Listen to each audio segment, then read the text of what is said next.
Ah, hi Internet. It's the Frugal Elite Consultant again. Last couple times we talked, and well, I just got done with my latest analysis for the client here, so we'll put that aside. And last time we talked about ways to take shoe polish off, and the time before, how to put them on. This time we're going to really have the rubber meet the road by actually polishing a shoe. Now, the first thing you want to do is put something down to protect your surface that you're on, unless it's a surface you don't care about. You're out in the garage at a workbench, but you're probably going to be at your coffee table. Maybe you're watching TV, and that's a great thing about shoe polishing, of why it's such a frugal thing to do, because you can do it while you're talking to your mom on the phone, talking to your girlfriend, whether you're watching TV, talking to buddies, having that first Glenfiddich of the weekend after a hard week at the client. So I usually just use a trash bag. You also could use a simple old t-shirt, cotton cloth, old towel, whatever you want to do. Here's our shoe. This shoe's all messed up. It's an old shoe. I'm probably going to throw it away because I'm not going to re-heel it, and I've gotten good use out of it. Stacy Adams, by the way, great value brand for nice looking shoes with some style. We're actually going to do one that's a little harder than normal.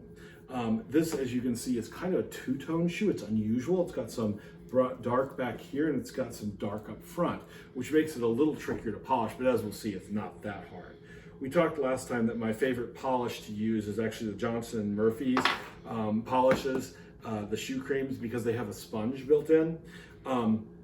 You can take the shoelaces out, and every time I break a shoelace, which does happen from time to time, of course, I pull out the rest of them and I do the whole thing. But to be honest, it's a big time-saving thing to not just take out the shoelaces. So stick your hand in the shoe. That allows you to push the shoe to get the wrinkles out so you can get the polish in. In fact, you might want to roll up your sleeves here as you're going to do some manual labor here. So I'll go ahead and get my sleeves rolled up. And like I said, this is not something you do on the road. This is something you do at home when you're chilling out with friends or watching TV or something like that. So I'm going to start with the toe. The toe this one's actually damaged. You might want to use some specialty stuff here, but in general, you'll see how good this does work. You just squeeze the tube a little bit. You have your sponge. You don't need to put it on super thick. I mean, thick enough that you're covering, and I'm using medium brown here on the medium brown spots. The toe is obviously where you're going to get most of your wear and damage. And then I'm going to go back here where it's brown, and I'm going to put that on this, okay? On the back where it's brown too. Like I said, normally you wouldn't have to switch polishes, but this is just kind of a more stylish shoe. And by the way, I didn't talk about preparation, but before you do this, you want to make sure with a brush, like one of your, just a regular horsehair brush, that you get all the dirt and dust off of it. A lot of times you won't have to do that if it's the summer or something, but in the winter, you might want to take a damp cotton cloth and just with water, wipe off any excess dirt or grime, any of that, get it off, get the salt off as fast as you can. The second thing is just let it dry for a few minutes, 10, 15 minutes to dry the leather out a little bit before you start polishing. I've grabbed now the light brown in the Johnson & Murphy cream here, and I'm squeezing that out, and I'm just kind of overlaying where I put the medium brown. It's not real hard, as you can see. When you kind of get your flow going here, you can kind of cover the shoe really quickly. Be a little careful of what they call the broguing. This shoe has broguing, which is this classic kind of like punch circle style on it. Some shoes have more, some have less.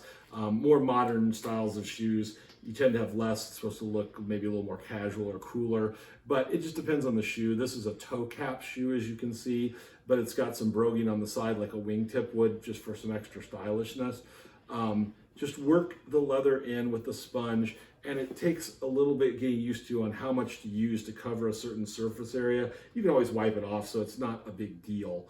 I'm just going around the broguing. Try to get off the excess before you go over the broguing, so it doesn't actually get into the squares here. It's a little harder to get out, and it doesn't look as nice. It'll eventually come out when it dries, but until then, you'll notice I haven't used this in a while, so it's a little stiff. Usually this cream comes right out with minimal pressure, excuse me. So I've gone all the way around the shoe now, and like I said, these tubes will probably last 15, 20 pair polishes that you do. This is pretty much done at this point. All we need to do is wait. The final thing that I would do is I would take my darker color. If I didn't have edging, this is edging, but I'm out of my brown edging right now. So in a pinch, if you don't want to buy it, you can just take your darker color like the brown and go around the heels here. These heels are a little worn. As I said, I'm probably not going to redo them because the sole's getting really thin. That's why these shoes don't look as good as they normally should. But just go around the edge, and this has a stacked heel, which we'll talk about. You always want to get a stacked heel. We'll talk about that in a later video. That's it. We've done our shoe. In the next video, we'll talk about how to take the polish off and make a beautiful looking shoe. Thanks.